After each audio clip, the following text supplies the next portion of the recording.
Assalamualaikum warahmatullahi wabarakatuh. Tepang dangu di mitra sareng bidangan dongeng Sundanya. Urang dongeng dieu, urang naraskeun hanca dongeng anu katuna.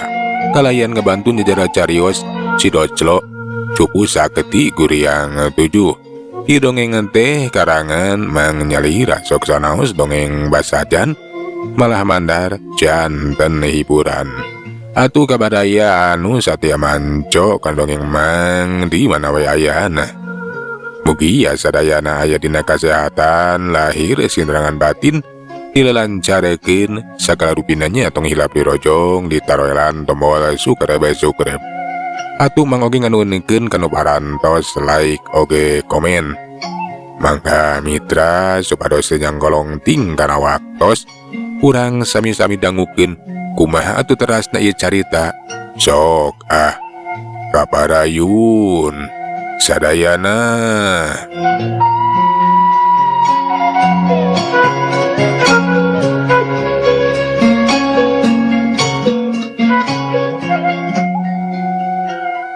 Singkatna carita kira-kira wanci sarereuh budak.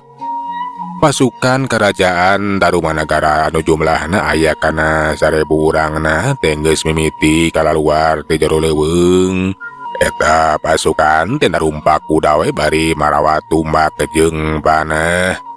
Majugjug ka tapal wates karajaan Argabindapura. Basa geus meh deukeut ka tapal wates. Para prajurit teh pating gorowok pating corowok. Jika anu ngahaja we ngarah kanyahoan ku pihak musuh. Puguh we atuh prajurit kerajaan Argabindapura teh. Basa ngadenge eta sora laju nempok ka pasukan ti kerajaan Darumanagara. Langsung wae atuh laporan bebeja ka Sirungkawa. Sirungkawa basa ngadenge lamun urang kerajaan Darumanagara teh geus mimiti ngayakeun serangan. Atuh teh talang ge kuragiru ngajakan ka pasukanana pikeun sagancangna mapak datangna serangan musuh. Ayeuna pasukan ti kerajaan Darumanagara teh geus ngayakeun serangan euy. Urang ulah sieun, urang bapak kadatangan urang sing hareupan. Urang kudu teneung ludeung tur boga kayakinan kerajaan Argabindapura bakal jaya, bakal unggul. Kaula bakal langsung turun ka medan tempur, bakal saya ganyang hareupan ka medan Danalaga. Satungtung kaula hirup maraneh bakal jaya, bakal unggul. Ceuk Sirungkawa mere sumanget ka pasukanana. Atuh para prajurit teh kadenge saur manuk malahan mah teu saeutik. Anu euyah-euyahan, hidup cenah kerajaan Argabindapura, hidup Prabu Rungkawa. Geus kitu mah bering bae pasukan Argabindapura teh. Anu nilik dina jumlahna mah kurang leuwih aya kana 7.000 na. Langsung ngajugjug ka tapal wates. Sabada tepi ka wengkon anu rada neglah. Katempo jika tekalan anu kacidalegana. Pasukan kerajaan Argabindapura teh pating raraneg mani ngajeng-jreng. Geus aya gawe mapak datangna serangan musuh. Teu lila pasukan Darumanagara oge anu jumlahna 1000 urang teh geus sunuk. Malahan mareg pating raraneg. Kan bae teu kungsila eta pasukan anu jumlahna 1000 urang teh. Laju we baralik deui jika anu soak jika anu sieun meulih kabur ninggalkeun medan tempur. Mundur cenah mundur. Puguh we atuh Sirungkawa mireungeuh pasukan musuh kalah ka mundur. Geus boga angkeuhan tina hangtu cenah. Eta urang kerajaan Darumanagara teh soakeun kulantaran ningali kakuatan kerajaan Argabindapura anu sakitu lobahana. Nilik tina kakuatan pasukan teh saimbang. Jika nama soakeun euy urang kerajaan Darumanagara teh ningali jumlah pasukan urang anu leuwih loba. Da eta atuh nganggap enteng. Disangkana teh kerajaan Argabindapura teh henteu boga kekuatan samodel kieu euy. Samarukna mah kakuatan pasukan teh cara baheula Sok padahal kiwari kerajaan Argabintapura geus ngadeg jadi kerajaan gede anu moal sieun. Sok sanajan kudu diadu jeung hareupan kerajaan gede, kerajaan Tarumanagara. Hayo serang, maju maju, ulah diantep pula sina lolos. Sakabeh pasukan kerajaan Tarumanagara kudu tombur ludas. Cek si Rungkawa mere komando ka pasukanana bari ngabadal kudana. Hayo cenah urang serang ulah diantep sina kabur ulah nebikeun kalolos. Kabeh ge kudu ditombur ludaskeun.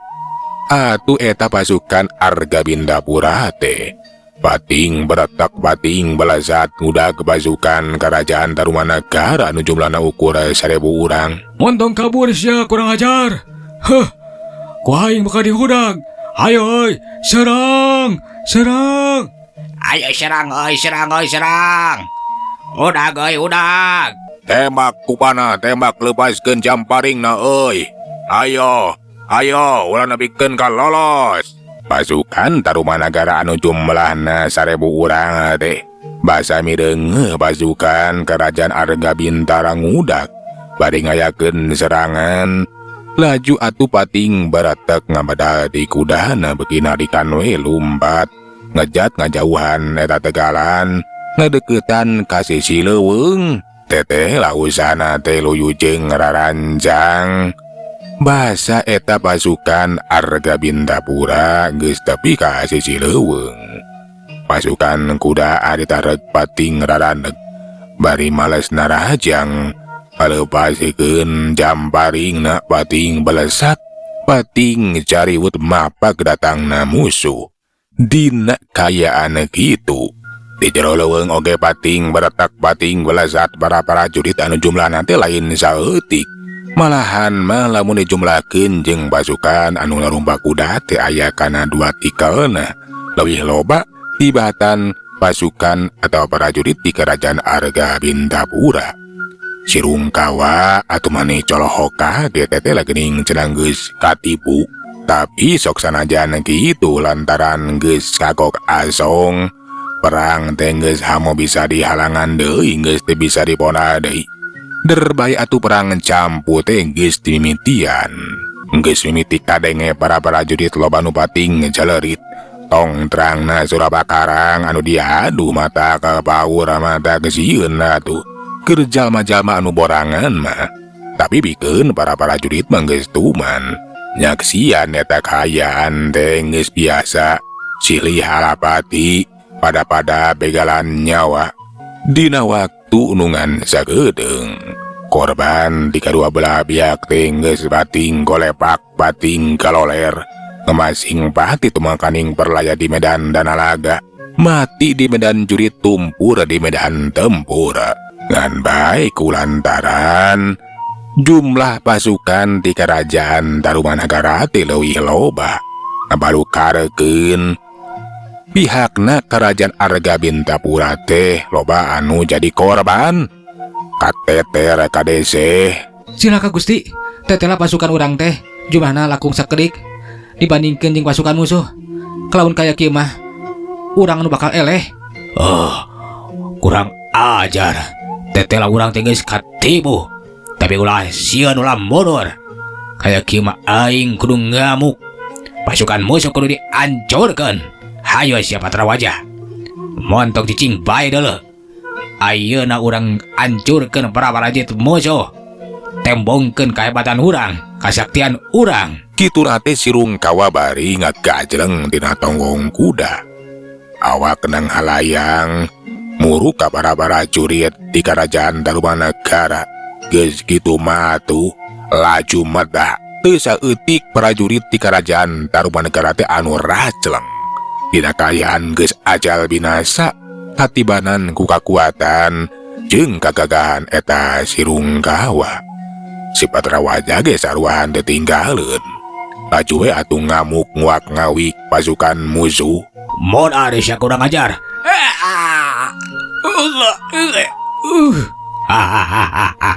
Hai sok sia prajurit. Nyamperkeun ka dia ku aing bakal dipodaran deuleuh. Ampun. Tetakna si Rungkawa jeung si Patrawaja teh sakitu pohara luar biasa na. Ugue atuh pihak di kerajaan Garumanagara teh loba anu saber, loba anu kateter tasa eutik. Para prajurit oge pupuh prajurit teh anu ngemasing pati tumakaning perlaya. Raden Santanu pon kitu deui Ki Mudra Sabarakanca teh atuh ngarasa kaget. Teteh lah cenah eta raja di kerajaan Argabintapura teh sakitu gagahna, sakitu saketina. Lamun seug diantep teh matak goreng balukarana. Kukituna atuh Raden Santanu ge teu cicingeun. Laju kiwari ngajakan Ki Mudra Sabarakanca pikeun nyang hareupan si Rungkawa jeung si Patrawaja. Silaka Mang, lamun seug diantep tinang tuh loba para prajurit anu aja binasa. Teteh lah geuning eta raja ti kerajaan Argabintapura teh sakitu gagahna, sakitu saktina. Ayo urang sing hareupan. Mangga Raden, mangga. Nya teh tiasa diantepkeun. Hayo. Unai. Endon, ayeuna urang maju. Mangga Ki. Nya mangga Ki. Jorelat. Raden Santanu Ki Mudra jeung baturna teh atuh pating jorelat. Laju ngadeukeutan nyampeurkeun ka palaba si Rungkawa jeung si Patrawaja. Raden Santanu geus sayaga diri pikeun nyang hareupan si Rungkawa. Sedengkeun Ki Mudra dibarantuan ku 5 urang para pupuh prajurit. Arek ngahurup we ngaraponan si Patrawaja. Kocabekeun Raden Santanu anu kiwari teh geus adu hareupan we jeung si Rungkawa. Kiwari teh geus pada-pada silih bendengan. Sia teh euy. Nah sia jago kerajaan Tarumanagara teh. Kuring Santanu, kuring senopati kerajaan Argabintapura. Kabeneran atuh jagona turun. Kagok keraing mah najan kudu nyang hareupan ribuan prajurit moal hartina leuwih gede ge langsung jeung pupuhna. Lantaran keur dewek mah sok senajan kudu nyang hareupan ribuan prajurit moal hartina. Saupama sia geus kojor tinang tuh eta prajurit nu sakitu lobana teh bakal tonuk taluk ka dewek. Kurang ajar sia Rungkawa, sia raja palsu, sia geus nyokot hak kerajaan Argabintapura. Malahan manggeus kumawani naluk-nalukeun kerajaan leutik anu masih kene ayeuna kakawasaan kerajaan Tarumanagara. Ngandung harti sia majalma jahat anu geus ayeuna kudu dicangkalak deuleu pikeun tarima hukuman pati. Ulah ngimpi sia Santanu tong boroning sia najan sakabeh urang Tarumanagara nyangkalak aing moal anu sanggup dulu. Aing bakal ngawasa, aing bakal ngarabut kerajaan Tarumanagara dulu. Aing bakal ngadeg raja di raja. Ningali sikap si Rungkawa anu sakitu sombongna. Raden Santanu teh atuh mending nguntab amarahna. Nah nepikeun ka mana cenah kahebatan si Rungkawa teh. Nah haluyu jeung kasombonganana. Atuh geus kitu mah geus hanteu loba catur. Laju ngakajleng milana rajang dina jurus anu pohara hebatna. Ari anu jadi sasaran teh lain awakna si Rungkawa, tapi kalangkangna we anu kabeneran keur caang bulan. Pikeun si Rungkawa mah hanteu apaleun. Lamun eta Raden Santanu teh nyangking ilmu aheng nu disebut ilmu caya beraja, warisan ti Ki Biwut Ronggeh.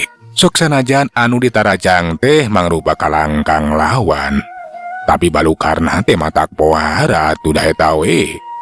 Masa kalangkang si Rungkawa beunang dijajak, bisa karasa ku si Rungkawa awakna teh jadi gejed. Malahan majikan nu kakonci we hanteu bisa obah, hanteu bisa gerak.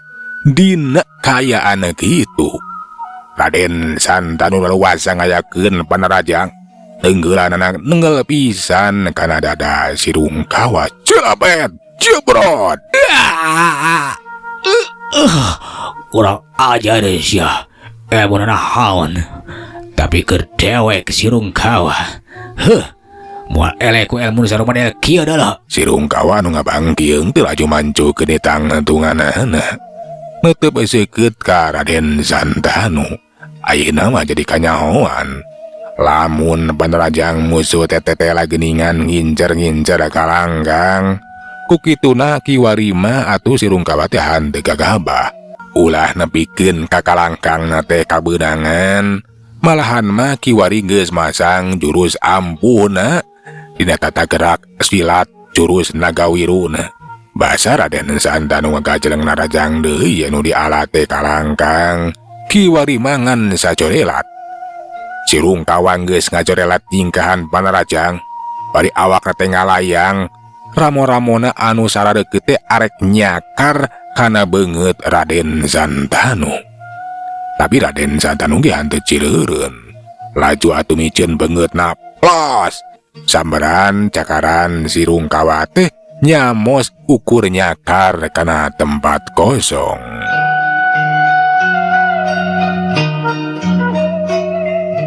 Tapi sirung kawa teh atuh beuki panasaran. Ngaronjatikeun dina jurus nagawiruna. Di dieu kahebatan sirung kawa anu boga jurus nagawiru. Kacepetanna luar biasa mehan teu katuturkeun atuh ku Raden Santanu. Akhirna mah cakaran eta sirung kawa teh keuna kana awak Raden Santanu. Ngan orokaya sirung kawa teh mani ngajenghok kaget kulantaran karasa awak Raden Santanu teh mani leueur. Jika nyakar kana lumut we nebikeun ka ngabangkieung atuh ti solerat. Anjir, leueur jadol teh. Teu sangka nah boga ilmu nahaon ieu mangkeluk teh. Awakna leueur. Moal kitu nyangking ilmu belut putih. Tapi teu ngarti. Lamun nya ieu si Santanu nyangking ilmu belut putih, geus pasti bakal teurak ku cakaran aing dina tata gerak jurus nagawiru.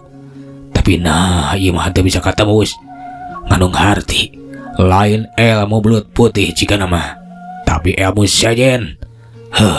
Tapi keun aing beuki panasaran nebikeun ka mana cenah kasaktian ieu senopati kerajaan Tarumanagara teh. Ku aing bakal disinghareupan. Kitu cekeun tazate sirung kawa bari ngakajeleng ka tukang. Kiwari mah geus masang jurus deui dina tata gerak jurus nagawiruna.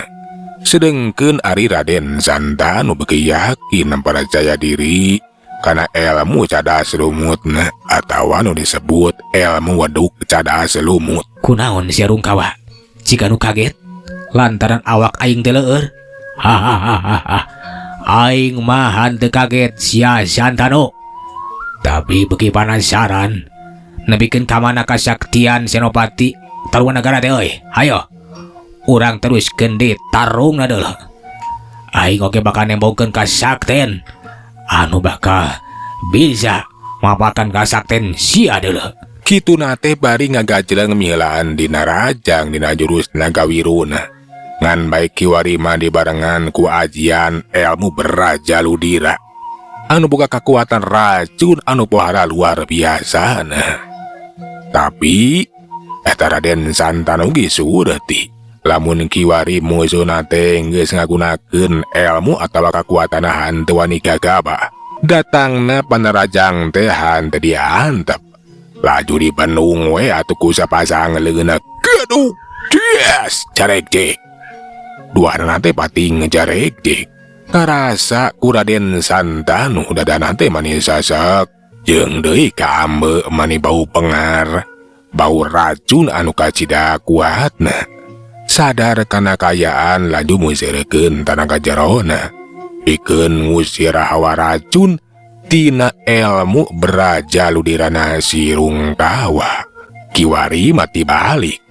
Sirung kawa kawas anu ngajajale ka Raden Santanu. Kumaha karasa sia Santanu? Ilmu aing beraja ludira. Sia geus ngagunakeun ilmu larangan.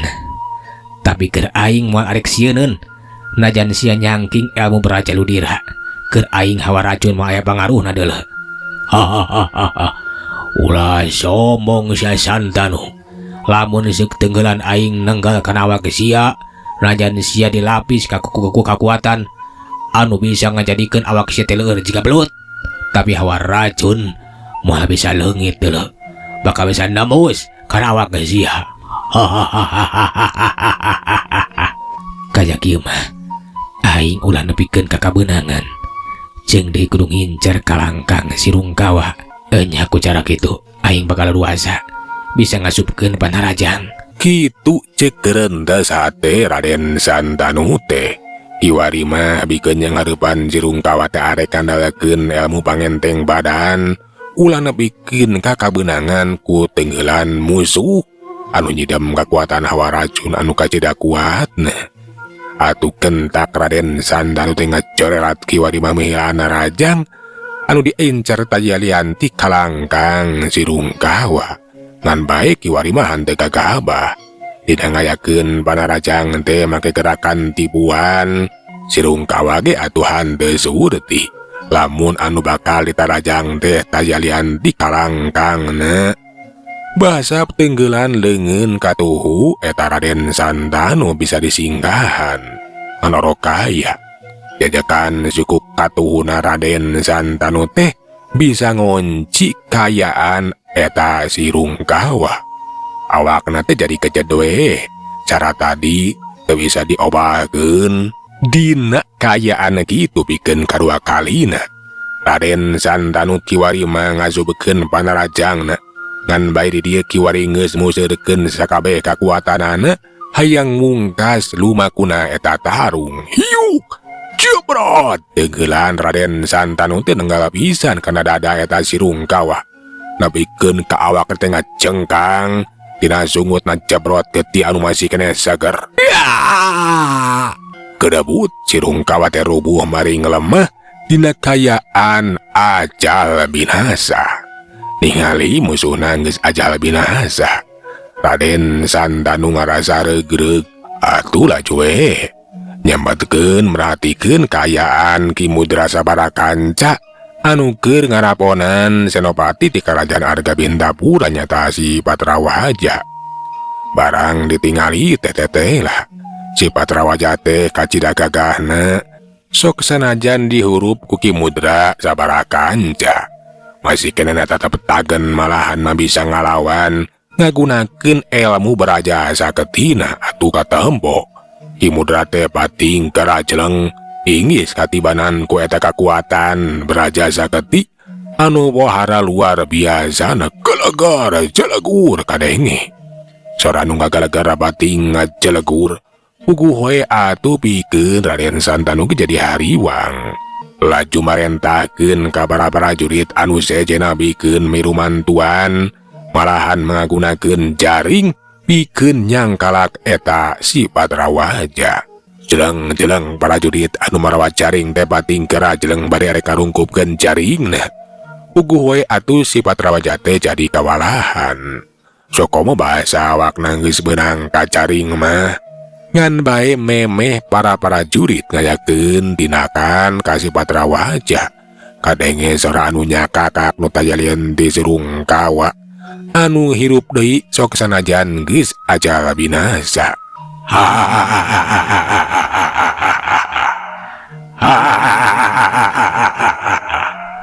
Aing masih kena hirup sia kurang ajar. Montong ngakalakeun senopati aing deuleuh. Hayo nyingkah sia.